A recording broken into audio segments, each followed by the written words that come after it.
La Colombiana, de lunes a viernes, solo por TVN.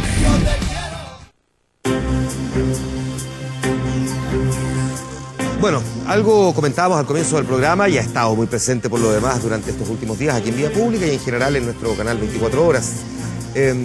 Tenemos, aparte, por supuesto, de los episodios que todos los días prácticamente regala el presidente de Estados Unidos, Donald Trump, algunas, digamos, particularidades que tienen que ver con el espionaje. Lo hemos visto a partir de la situación de los rusos, que aparecen involucrados aparentemente en el hackeo de las cuentas al Partido Demócrata y particularmente a Hillary Clinton, la acusación de Donald Trump a Barack Obama de haberlo enviado a espiar mientras era candidato, lo que lo ha confrontado con el actual director del FBI, y ni hablar de la última revelación que hace Wikileaks, según la cual tiene documentos de la CIA, de acuerdo a los cuales a su vez nos estarían espiando. No sé si nosotros que estamos aquí, pero estarían espiando a través, entre otras cosas, de aparatos como el teléfono, el televisor, WhatsApp, Telegram y otras aplicaciones y dispositivos.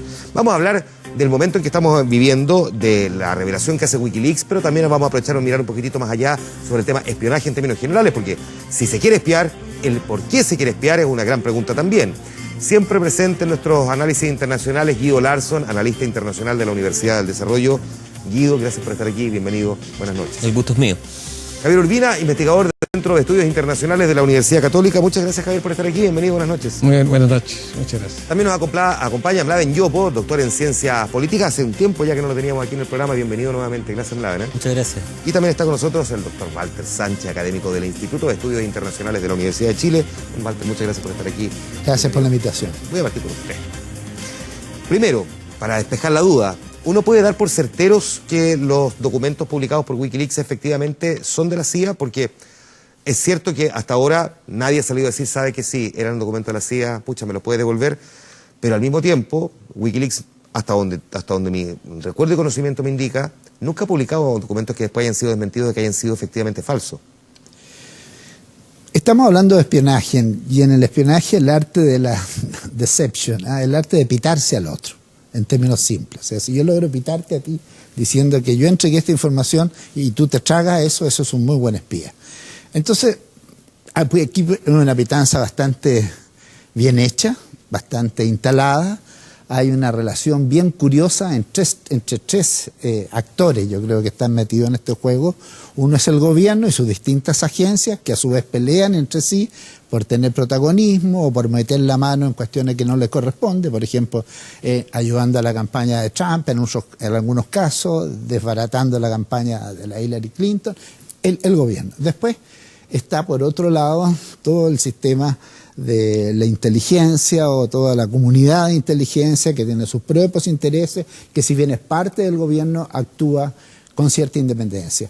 La industria que fabrica todos estos elementos que han sido muy privatizados debido al avance que ha tenido toda la industria de los TIC, de las famosas técnicas de información, y en otro sector de este triángulo están los consumidores, que somos nosotros. Entonces, sin duda que nosotros somos los más afectados, pero la relación entre gobierno, industria tecnológica, ¿cómo es posible que el gobierno piratee a la industria privada, llámese Samsung, llámese Google, llámese Yahoo, lo que sea, ubique sus lugares más débiles, los traiga para su central de inteligencia y para otras agencias y los empiece a usar ellos para contraespionaje? O sea, el mismo gobierno debilitando a sus propias empresas. Entonces, si yo fuera Yahoo, si yo fuera Samsung, el primer enemigo mío no sería tanto ni Rusia ni China, sería mi propio gobierno que está instrumentalizando, robándome mis propios secretos para intervenirlo.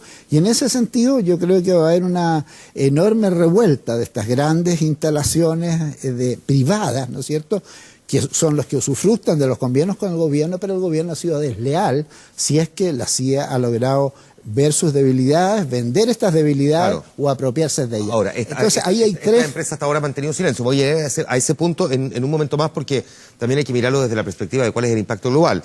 Voy ahora, sin embargo, un paso atrás, Guido. Si efectivamente damos por hecho que son ciertos los documentos que ha empezado a publicar Wikileaks, que además, particularmente en esta ocasión, ha dicho en varias oportunidades que los va a revisar, es muy sensible a la información que maneja y por lo tanto no los va a publicar todos, sino que está entregando solamente una parte. Entiendo que además la próxima semana vamos a empezar a conocerlos ya de forma más ordenada, solamente ha entregado, por decirlo de alguna manera, los titulares de lo que deberíamos conocer en una, entiendo, serie de 6 entregas. Si esto es así, si es tal cual como se entiende, que la CIA podría haber utilizado dispositivos, televisores, aparatos de celulares o aplicaciones como WhatsApp o Telegram, ¿a quién le interesa espiar a la CIA? ¿A todo el mundo? ¿Lo estaría utilizando para personajes solamente políticos? Porque parece que como la realidad imita el arte, esto como Batman escuchando, digamos, a toda Ciudad Gótica a través también de dispositivos. Mira, yo diría que hay 3 cosas que decir al respecto. Primero, en torno a la pregunta de si esto es verdadero, si esto es cierto. Y creo yo uno que tiene que basarse en la evidencia, y la evidencia es el historial de Wikileaks. Wikileaks muchas veces ha dicho, mira, yo tengo información, y la historia ha resultado ser cierta. Es decir, Wikileaks tiene un historial de certeza en torno a aquello que publica, y uno podría inferir de eso, de que esta información también es cierta, ¿no? Esa es la primera observación. Lo segundo tiene que ver, bueno, ¿cuál es el interés que tienen estas agencias en utilizar este tipo de mecanismos? Y el interés tiene que ver, creo yo, y ojalá que mis colegas concuerden conmigo, el hecho de que hay una perspectiva donde el Estado tiene amenaza a su poder. Y esas amenazas se encuentran o bien en el exterior o bien incluso en el interior. Es muy conocido, por ejemplo, el hecho de que Estados Unidos ha vigilado a sus propios ciudadanos. Durante la guerra de Vietnam, por ejemplo, el intelectual, voy a poner un solo ejemplo de muchos, el intelectual Noam Chomsky, que todos debemos conocer, que es cierto, es de izquierda, ¿no es cierto?, fue vigilado por el FBI y por la CIA. Uno podría suponer de que hay interés en que cierto tipo de sujetos, tal vez de la inteligencia norteamericana, formen parte de este estado de vigilancia. Pero también, una vez más, uno nunca debe dejar de recordar de que el sistema internacional es un sistema anárquico y un sistema de poder. Y por lo tanto, en ese contexto, lo que tratan de hacer los estados es obtener ventajas comparativas con relación a otros estados en términos de cuáles son sus intenciones, cuáles son sus objetivos y qué tipo de intereses estratégicos estamos tratando de proteger. Es en ese contexto, me parece a mí, como opera la CIA. Y tal vez lo último, lo que está informando Wikileaks no es únicamente qué es lo que hace la CIA. Yo no he tenido tiempo de revisar las 9.000 páginas aproximadamente que este primer envión.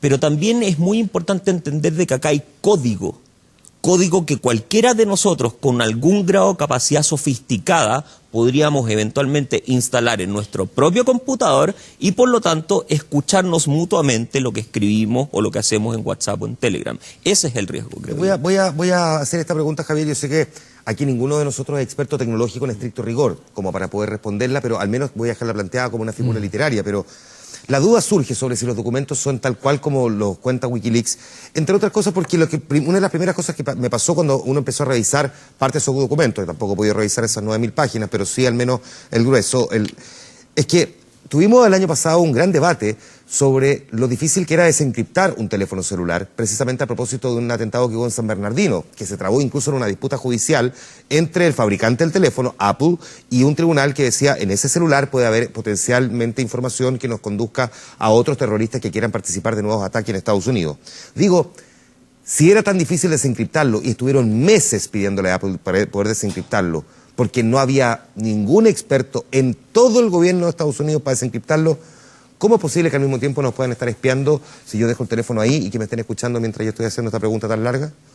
Bueno, una pregunta bastante técnica, pero... o sea, por eso pregunto, sí, si no, uno pero... puede dar por hecho o a lo mejor... Sí, yo creo que yo pondría 2 elementos, digamos, para no caer en una explicación tecnológica que no me compete, digamos, pero podemos ir a la pregunta, ¿eh? Y quiero tomarme lo que decía Guido, digamos. Guido da una visión realista, digamos, de la seguridad internacional, que es un tema bastante interesante. Es decir, hay una guerra en estos momentos, Estados Unidos tiene una guerra especialmente, lo están combatiendo, hay toda una visión de ese tipo, y los instrumentos de poder son la fuerza armada, los militares, claro, etcétera, ¿no es cierto? Ese es el ambiente que está, y naturalmente para que eso funcione se necesita saber lo que el enemigo está haciendo, digamos. Es muy simple, digamos, no podría ir así acá. Entonces, tiene razón Guido, porque se va y para eso se hace inteligencia.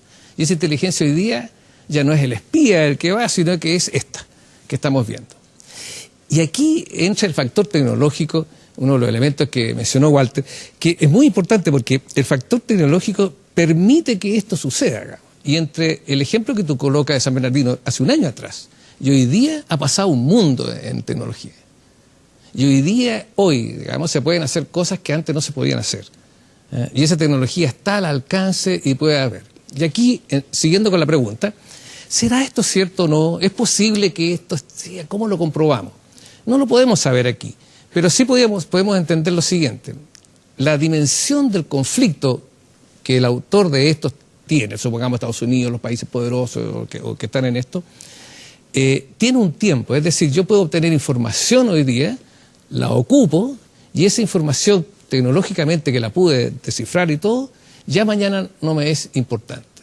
Es decir, es posible que lo que hoy día nosotros tengamos de la información de Wikileaks, ya para la CIA, supongamos, diga... Historia vieja. Historia vieja. Yo estoy ahora en otro paso. Alguna de ellas, yo creo que sí, les pega duro. Por eso está la declaración donde dice...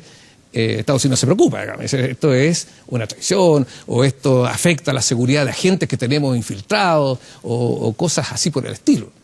Pero en general, nosotros podríamos decir que en lo dinámico que hay aquí, Wikileaks puede ir también yendo para atrás, y los organismos de inteligencia como la CIA y otros más, la SNA, todo eso demás, tienen que ir ganándole a esto, pues. Que vayan un paso más adelante de lo que uno se imagina. Y eso es tecnología. O sea, tener el elemento tecnológico.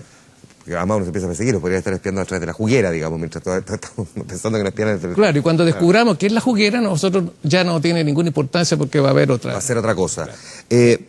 Si me permite. Sí, antes de dar la palabra. Para aclarar el tema de cómo la maquinaria tecnológica puede, que es muy buena, usarse para fines negativos. En este caso, yo creo que la ciberguerra, que de hecho se está dando y así se denomina, la ciberguerra va a ser determinante, y en esta ciberguerra Wikileaks, si bien no es un instrumento absolutamente como era el oráculo de la verdad, ha tenido un juego que, si uno empieza a revisar un poco al historial de Snowden, cuando tuvo refugio en Rusia, ha tenido un papel, un juego, yo diría, bastante, por decirlo en forma diplomática, ambivalente en materia de cuál realmente son sus intereses. Puede ser la verdad y solo la verdad, como se dice, pero también ha hecho un juego en el cual ha involucrado a los soviéticos, a los chinos, los trata con guante blanco, y hay varios dobles estándares en Wikileaks que a mí me permiten ciertas reservas. Es que me parece interesante el punto, también lo dejo anotado en un momento más, solamente para empezar a darle forma ahora, Mladen, a lo que la CIA podría tener como interés, más allá de si puede usar los teléfonos, puede usar los televisores, puede usar las aplicaciones como Telegram o WhatsApp, que a uno le dicen están encriptadas los mensajes, y por lo tanto uno pensaba hasta ayer que no eran posibles de ser interceptados o leídos. ¿Cuáles son, más o menos en la lógica, además de los obvios, los enemigos que la CIA podría estar potencialmente considerando como para poder querer espiarlos? Como decía Guido, un norteamericano o un habitante dentro de Estados Unidos es un potencial enemigo y los está espiando a todos, es que debería tener una cierta prioridad. Ya sabemos que hay una lista de 6 países que de hecho vienen esta semana, en esta ley de migración de Donald Trump, pero ¿quiénes más podrían ser para la CIA potencialmente personas objeto de investigación o espionaje? O sea, lo primero que quiero decir es que en el fondo, primero, ninguno de los documentos ha sido desmentido como ustedes lo dijeron, digamos. Claro. Por lo tanto, información relativamente fidedigna. La entregó Snowden por un lado, digamos, y la entregó Manning, digamos, que cambió, Chelsea Manning ahora, digamos, cambió, digamos. Eran 700.000 páginas las que se robaron, y esta es una que le llaman The Vogue, el Seventh Vogue, ¿no es cierto?, que es la bóveda número 7, que tiene que ver directamente con las formas de espionaje. Ahora, siempre la información es poder. Y hoy día la información es un elemento que da ventajas comparativas para las capacidades que tienen los países. Por lo tanto, hoy día es susceptible de ser espiado desde una persona que tenga la capacidad de poder inferir o ser preponderante en algún tema, hasta un gobernante. No nos olvidemos que la National Security Agency espió a 3 presidentes franceses, claro, a Chirac, a Sarkozy, ¿no es cierto?, y a, ¿cómo se llama?, el actual... Hollande. Espió a Merkel, a la canciller alemana, espió a Dilma, es decir, pero también hacen espionaje, por ejemplo, industrial. porque de alguna forma puede cambiar, ¿no es cierto?, lo que es la correlación de fuerza a partir, ¿no es cierto?, de lo que son las capacidades que entregan un momento determinado algún descubrimiento. Entonces, hoy día todo el mundo es susceptible. Ese yo creo que es una verdad genérica. Segundo, tiene que ver con la hipótesis de conflictos más inmediatas que tienen. Fundamentalmente hoy día yo diría que están centradas en el mundo terrorista de origen musulmán radical, fundamentalmente lo que es ISIS y aquellos países que pueden producir terrorismo, pero así también como aquellos rivales que son más tradicionales, la media potencia que llama Henry Kissinger, que hoy día es una potencia completa, segunda potencia y va a poder quizás ser la primera mundial, que es el caso de China o el caso de Rusia, o incluso a los propios aliados que de alguna forma, como dice el mismo Donald Trump hoy día, Estados Unidos puede cambiar de alguna forma de carril. Los antiguos aliados hoy día pueden ser distintos. Y en el tema, un poco anclándolo, un poco usando el término de semiología, anclando el mensaje, en su discurso al Congreso, a la Unión, digamos, que hace, tiró una frasecita que en el fondo fue una frase que dijo específicamente: hoy día podemos cambiar de aliado. Y el caso del aliado hoy día, en parte, podría ser Rusia. Y ahí se empieza a conjugar una nueva realidad, una nueva causa mundial. Y te digo precisamente por qué. ¿Por qué Rusia podría ser aliado? A ver. Porque precisamente hoy día Rusia, de alguna forma, podría entrar o limitar lo que es la capacidad hoy día de influencia y viralización china. China y Rusia tienen un acuerdo que se llama el Acuerdo de Shanghái, que es un acuerdo de seguridad. Y que de alguna forma veían a Estados Unidos como el principal hoy día país, digamos, que podría generarle problemas de seguridad. Y en esa perspectiva, en la medida que lo aleja a China, va aislando a China un poco lo que es esta teoría, ¿no es cierto?, del collar de perlas, de alguna forma, de rodearla a China. Porque China, de alguna forma, está buscando aliados por todos lados. Entonces, yo diría que ahí, por ejemplo, hay otro. Pero también, por ejemplo, hay países que de alguna forma pueden desestabilizar zonas. Y que, por ejemplo, que son zonas estratégicas en el caso del petróleo o en el caso, digamos... Dame un segundo ahí. Es que interesante tu teoría, al menos, Mladen. Déjame preguntar, Guido, si la compartes, pero además estamos hablando de la CIA. Porque al mismo tiempo uno dice, Donald Trump ha tenido gestos respecto de Rusia que al menos inducen a una cierta confusión. No hubo mención alguna en su discurso ante el Estado de la Unión, lo comentamos la semana pasada, respecto de un país que más bien era antagónico hasta hace muy poco de Estados Unidos. Entonces uno podría pensar que, tal cual como lo plantea Mladen, la CIA tenga toda esta alambicada lógica y mirada de que antiguos enemigos podrían hoy día ser aliados y viceversa. Pero Donald Trump podría haber llegado tan lejos, un hombre que más bien era un outsider de la política, del análisis geopolítico, como para estar pensando exactamente en esa misma línea de la CIA. A ver, yo diría que hay dos fuentes a partir de las cuales uno puede aproximarse al tema de relaciones Estados Unidos-Rusia y en general el contexto geopolítico mundial. La primera es que le ha sido imposible a Trump desligarse de la potencial intervención rusa en las elecciones norteamericanas y que tiene que ver, de hecho, con lo que hemos estado discutiendo. Aparentemente Rusia habría o bien intervenido de manera cibernética algunos servidores demócratas y por lo tanto publicitado información sensible, o bien directamente incidido en el resultado electoral. Eso no está sabido, pero es algo que Trump no ha podido desligarse de él. Pero viene sigue también siendo objeto de la investigación. Por cierto. Pero también está el tema de la reconfiguración, y que es muy importante ese tema porque efectivamente podemos estar en un momento de inflexión en el ámbito internacional. Todo esto es muy potencial, pero es una posibilidad. Y dentro de esa posibilidad, uno tiene que considerar cuáles son los puntos de riesgo alto que hoy día tiene el mundo. Y yo creo que cuando uno toma la relación Estados Unidos-Rusia, tiene 3 puntos de conflicto alto. Uno es Siria, donde tanto los rusos como los norteamericanos se encuentran con participación militar. 2 es la zona del Donbass, en Ucrania Oriental, donde desde el año 2014 ha habido mucho problema y mucha crisis. Y 3, la zona del Báltico, donde la OTAN ha incrementado, digamos, su posicionamiento de carácter militar. Estas 3 zonas enfrentan lo que podríamos denominar la posibilidad de errores no forzados. Y uno nunca puede saber realmente dónde llega la espiral del error no forzado. Se ha criticado mucho a Trump, pero yo le doy un acierto, y es el acierto que creo que es positivo para la estabilidad de esas zonas, el acercamiento ruso-norteamericano. Y en ese contexto creo que la estrategia seguida es una estrategia que podemos calificar, o puedo yo en realidad calificar como razonable. Walter, también reafirmando un poquito el tema de qué manera Estados Unidos puede manipular un poco el papel de Rusia en el contexto europeo y más global. Yo creo que ahí el tema, por un lado, de decirle a los europeos, pónganse las pilas, gasten en defensa, papá no los va a financiar, no los va a defender en la misma forma como lo hizo antes y por lo tanto no voy a gastar más dinero en esto. Eso supone un diálogo directo, de alto nivel, entre Rusia con Estados Unidos y lo puede estar logrando por la forma de la relación que existe entre Putin y el propio Trump. En ese sentido, yo creo que han manejado dualmente este duopolio, ha manejado bien la crisis de Irán.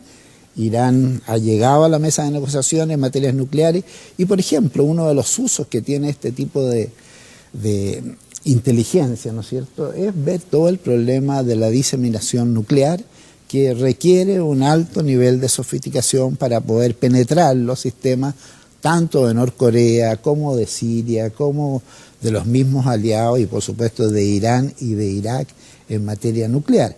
Yo creo que otra de las inquietudes de Trump es volver a hacer a Estados Unidos fuerte de nuevo. Eso supone que sus propias instalaciones críticas en materia de agua, en materia de medicina, en materia de educación, en materia de transporte, en materia de aviación, si son vulnerables, realmente el costo de una ciberintervención en esos sistemas que pueden ser desarticulados, ¿no es cierto?, por una buena hackeo, ¿no es cierto? Yo creo que eso en su mente, que es una mente muy orientada hacia el interior, más después de lo que ocurrió el 11 de septiembre, esta especie de delirio por los terroristas extranjeros, hasta los pobres mexicanos caen en ese esquema, y por lo tanto eso le da cierta realidad a esta lucha porque debe asegurarse incluso por métodos no sé, inmorales o antiéticos. ¿Qué puede estar en juego entonces en esta lógica, Javier? Porque hasta ahora tampoco hemos escuchado a ningún país, no hemos escuchado a las empresas, ni Microsoft, ni Apple, ni Samsung, decir nada hasta el momento. La Casa Blanca más bien ha guardado silencio. Hoy día, esta noche, entiendo que Anderson Cooper presentaba un reportaje exclusivo de fuentes de CNN diciendo que efectivamente Donald Trump estaba muy, muy preocupado por este episodio, particularmente de Wikileaks. Pero ¿qué piensa el resto de la comunidad internacional? Porque al final del día, ya sea a través del celular, ya sea porque, no tengo idea, le pusieron micrófono debajo del escritorio, la CIA efectivamente tenía un programa masivo de espionaje. Y eso obviamente también los está de alguna manera afectando a ellos. ¿Qué deberíamos esperar entonces en los siguientes días?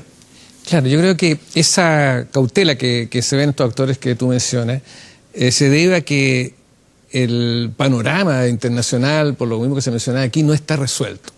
No se sabe todavía, porque la política de Trump no está todavía puesta entera, omnicomprensiva sobre la mesa. Entonces nosotros podríamos decir que, por ejemplo, esto mismo de Rusia que estábamos hablando. Pongamos de Rusia un solo ejemplo, Rusia en Siria. Entonces, Trump ha manifestado en la campaña también de decir, mire, acerquémonos a Rusia, porque nosotros tenemos un enemigo común, que es el Estado Islámico. O sea, claro. Ellos están luchando contra ellos, nosotros también, entonces acerquémonos a Rusia. Eso es muy simple decirlo, porque en realidad lo que Rusia ha hecho es apoyar a Siria, a Assad, ya contra los rebeldes más extremos. Y Estados Unidos lo que ha hecho con la coalición es apoyar a los rebeldes más cautos y contra el Estado Islámico. Es decir, son dos posiciones, visiones diferentes respecto a Siria. Si Estados Unidos la cambia, como podría haber amenazado, haberlo dicho y cumplir eso, si cambia, ¿qué ocurre allí? Bueno, ocurre que Irán pasa a ser entonces un amigo, o no, o menos enemigo. ¿Qué pasa con Israel? Que si se acercó a Rusia con Irán, él le puede traer el otro. Entonces,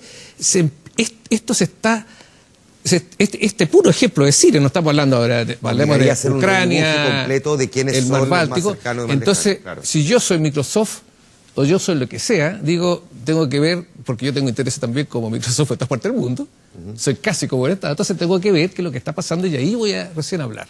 Primera cosa. La segunda cosa es que sí, efectivamente, el Wikileaks, a partir de Snowden para adelante, digamos, y bueno, y Assange y todo esto, claro, es una debilidad el que le pesquen Wikileaks y difundan lo que han difundido. Digamos, sin duda es una debilidad para el poder de Estados Unidos. Y esa misma visión que se mencionaba aquí, claro, el poder, aunque yo tengo que luchar por tener mayor poder de hacer, de influir en el mundo, en lo que quiere hacer Estados Unidos. Entonces, estas son debilidades, sin duda, no definitivas, que yo pienso que, ahí es una opinión personal, pienso que Estados Unidos se levanta y tiene una tecnología superior y va a aumentar, pero siempre está con esta cosa. Perdona que te interrumpa ahí. Vuelvo acá, Mladen. A ver, el presidente Donald Trump acusó a Barack Obama de haberlo espiado cuando era candidato. Tuvo que salir el director del FBI a decir que la información es falsa y ojalá que el presidente se corrija. Digamos, puso en contraposición el FBI y Donald Trump las declaraciones del actual presidente de Estados Unidos. Y uno dice, sí, ¿cómo el presidente se le ocurre decir eso? Pero después, a pocos días, aparece esta divulgación de documentos y uno bien se podría preguntar ahora, ¿la CIA se manda sola? ¿Pudo haber recibido orden de alguien del gobierno de Barack Obama o de los presidentes anteriores en Estados Unidos? Bueno, la CIA, desde que fue formada el año 47, tiene una cierta autonomía. En general, solamente la único que responde al secretario de Seguridad Nacional, digamos, a nadie más. A diferencia de otras agencias, como el FBI, por ejemplo, que son agencias internas. Estados Unidos tiene alrededor de 20 agencias de seguridad, digamos, que son, cada una funciona. La CIA es la más grande, 25.000 operarios, datos de Snowden, más de 14.000 millones de dólares, casi 15.000 millones de dólares el año 2013, presupuesto, con una capacidad enorme. Y fija su propio criterio y su propio desarrollo a partir de ciertas líneas estratégicas que se formulan. Por ejemplo, ¿qué es lo que determina los escenarios? La Estrategia Nacional de Seguridad, por ejemplo. Y que se corrió hacia Asia-Pacífico, no está específicamente en Rusia. Está en el tema de Corea, está en el tema de China, está en otros temas. Por lo tanto, perdón, solo un paréntesis, el presidente de turno en Estados Unidos no podría decirle a la CIA, deje de espiar los mecanismos que lo está haciendo. A través del secretario de Seguridad Nacional se puede hacerlo. Pero, y puede hacerlo a través del secretario de Seguridad Nacional, ¿sabe qué? Espía a través de estos devices, estos dispositivos. Pero en general, los métodos, en general que los usan, la Constitución, desde Eisenhower para adelante, digamos, le concede a la CIA ciertos grados de autonomía, lo que le dan un cierto marco. Lo que decía un agente de la CIA, decía, usamos los marcos que nos dieron. Es una operación necesaria. Y tercero, ha sido útil para la seguridad nacional del país. Entonces, sobre esa base funciona. Sobre esa base es la que funcionan los organismos de seguridad. Incluso no los obligan uno con otro a compartir información. Uno de los grandes problemas del 11 de septiembre en Estados Unidos fue la falta de coordinación interagencial, digamos. Claro. Y ese fue uno de los grandes problemas. Ahora el tema es que tuvieran información parcelada y que no fueran capaces de cruzarla para saber lo que iba a pasar. El tema de fondo aquí es que en general el espionaje ha sido parte del control del poder para de alguna forma poder consagrar ciertos intereses a lo largo de la historia de la humanidad. Y este no es un tema menor. Estados Unidos, ¿cuántas veces no ha acusado a China de espionaje industrial? A Rusia de espionaje. Se dice que en el fondo, a través de bases en Cuba o bases satelitales hoy día, digamos, usando unas cercanas que hay por aquí, pueden hacer, digamos, cierto nivel de espionaje, en general que son informaciones útiles. Entonces déjame preguntarte, Guido, ¿puede tener algún costo para Estados Unidos el que se haya conocido esto o más bien es marginal? Porque en el fondo, como bien pareciera coincidir todos aquí, todos los países saben que efectivamente Estados Unidos y probablemente otros servicios de inteligencia a menor escala de otras naciones también hacen lo propio. A ver, yo diría de que en términos puramente políticos, tal vez no es tan importante lo que factualmente ocurre, sino cómo los estados manejan la narrativa de lo que ocurre. Perfecto. Y por lo tanto, es cierto, digamos, Estados Unidos ha acusado a China de ciberespionaje, ha acusado a Rusia de ciberespionaje. Pero el punto está en si Estados Unidos puede proyectar una imagen de moralidad y una imagen, por lo tanto, de ser un actor que no comete aquellas cosas sobre las cuales a otros actores acusa. En este caso es muy interesante lo que ha pasado, de hecho, hoy día, porque manifiesta, a mi juicio, el grado de poder que tiene Estados Unidos para manejar precisamente la agenda narrativa. Si uno va a los últimos 2 meses, uno podría decir, una y otra noticia relativa al espionaje ruso. Y yo concuerdo con mi colega, una y otra noticia relativa al espionaje chino, ¿no? Pero ya hoy día uno denota cierto grado de descenso en torno a la visibilidad que tuvo esta noticia que explotó ayer. Y uno tiene que, creo yo, esperar a lo que ocurre ocurrirá durante las próximas semanas para ver si el manejo comunicacional en este caso resulta apropiado. Yo creo que Estados Unidos va a poder mantener su imagen más o menos incólume, porque vamos a olvidar rápidamente este episodio y pasar a otra cosa, en parte por lo que dice el propio Trump. Ya, tengo la sensación... Ahí yo sería un poquito más, a ver, más negativo que mi colega, en el sentido de que yo creo que el daño está hecho. Yo creo que hay que hacer ahora, cuantificar los daños, como dicen los marinos, y tratar de ordenarlos, en qué se perdió, en qué se ha ganado. Snowden da golpes duros, está preocupado porque puede salir un hombre de derecha en Ecuador y lo pueden echar de Ecuador, y por lo tanto está jugando las cartas que puede jugar. Y en ese sentido yo creo que el daño hecho no solo a la gestión del día 49, llega 49 días Trump, ya quizás a esta hora van a ser 50 días. sí, de hecho. Y las 100 días son los claves, pero en la mitad de este tour le da un golpe bajo. Hoy día veía transpirar al pobre representante del gobierno norteamericano que le decían, pero ¿cómo se le puede usted denunciar que su anterior antecesor lo investigó y le investigó su teléfono? Entonces, este locuaz vocero decía, no, son temas que estamos debatiendo, el presidente está preocupado de la seguridad. Es decir, de todas maneras trataba de sacarse esta enorme acusación que hace Trump a Obama. Y Obama no lo hace mal y también empieza a hablar de una forma un poco vitral, un poco desde el estómago. Yo creo que estamos viendo uno de los escenarios más tristes de la política de Estados Unidos. Y no es tanto que los rusos o los chinos lo estén dañando, se están dañando ellos solos. Sí, y luego Javier. Ahí quizá el tema básico es que es el gobierno en general, porque si tuvieran otro escenario interno, no digo que no sea un elemento que sea grave, porque de alguna forma va a implicar que las propias compañías van a tener que tomar nuevas medidas, Android, Samsung y otra serie más. Los servicios de inteligencia locales van a tener otro tipo de precauciones, los hackers incluso van a aprender muchas de estas técnicas que están usando, digamos, por lo tanto hay que tener nuevas precauciones sobre los temas. El tema de fondo aquí, el tema de Trump, y por qué de alguna forma le afecta tanto, es porque por un lado se está produciendo en Estados Unidos, digamos, una contradicción con lo que llaman el Estado profundo, y que tiene que ver directamente con una deconstrucción del Estado, como lo dijo Bannon, un asesor de él, digamos, particularmente. Y en esa perspectiva está teniendo problemas en cada una de las áreas donde de alguna forma ha nominado gente que pretende generar una revolución conservadora, en el sentido neoliberal en lo económico, pero conservadora en lo profundo. Expliquemos qué es lo que es Estado profundo, porque puede que no todos estén familiarizados con el concepto, y sobre todo en la era Trump. Claro, en el Estado profundo, la acusación que hay es que de alguna forma hay redes de burócratas en el Estado que de alguna forma quieren mantener el Estado tal cual está, y que de alguna forma ese Estado es ineficiente y por lo tanto no le permite a él ejercer el poder debidamente. Le está jugando en contra y están filtrando información. Exactamente. Entonces, en esa retrasan ciertas decisiones. Pero en todos sus nombramientos ha nombrado gente que va contra todo tipo de lógica de lo que ha sido el avance de Estados Unidos. La secretaria de Educación, ¿no es cierto? Betsy DeVos, exactamente, que quiere una privatización. Favorita Guido, yo sé. Nombra en la agencia ambiental, ¿no es cierto?, nombra a una persona que no cree en el cambio climático. Todo negacionista le pusieron. Todo negacionista en todas las áreas.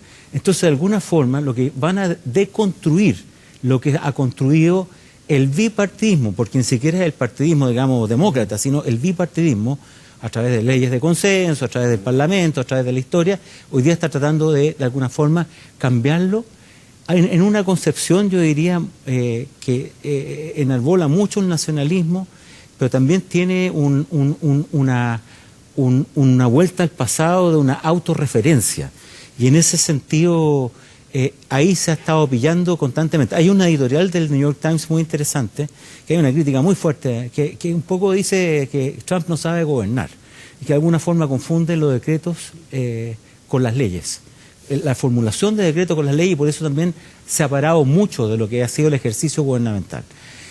Yo diría que si esta película, en el fondo los Wikileaks, que vienen hace mucho tiempo, que se sabe bastante información al respecto, que se ha sabido en el sentido incluso del espionaje a presidentes y a primeras figuras mundiales en un momento determinado con Obama, que ya le pegó algo al gobierno de Obama, hoy día adquiere más relevancia, no solamente porque influye o tiene la característica que está de alguna forma arraigada en lo que es la CIA, digamos, en términos de lo seductor que podría ser o de lo interesante que podría ser, sino porque está en toda esta imagen del gobierno que de alguna forma está horquillado y que de alguna forma se mezcla con temas más globales, que tiene que ver con el tema ruso y con el tema de la construcción. Uno de los negacionistas que se nos olvidaba, el secretario de Energía. Exactamente. En 2011 o 2012 quería cerrar el departamento que hoy día encabeza. Una última apreciación que quieran hacer, Javier, sobre esto que estamos conversando.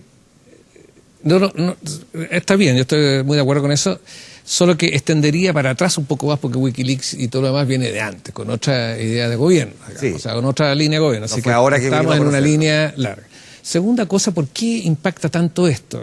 Que se dice poco. Claro, porque cuando nosotros tenemos esta visión de que existe un conflicto, poder, elementos de espionaje, lo que mencionaba Guido al principio, todo eso, claro, esa visión de seguridad internacional, de un mundo en anarquía y todo eso, contrarresta con una visión de una seguridad diferente, que en donde el centro de referencia no es el Estado-Nación el que está en peligro, sino que es el hombre, el ser humano. Y ahí entramos a la seguridad humana, todas estas ideas de seguridad que hay.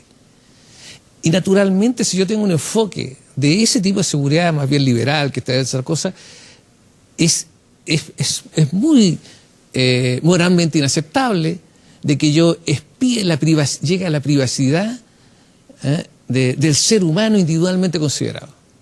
No podemos estar expuestos así, porque lo que yo tengo en mis comunicaciones, internet, lo que hablo con el otro, retrata mi forma privada de ser. Claro. Y eso queda en manos de unos personajes que están haciendo una guerra que yo desconozco en el mundo. Entonces, ese es el debate que hay de dos conceptos de seguridad internacional en el mundo.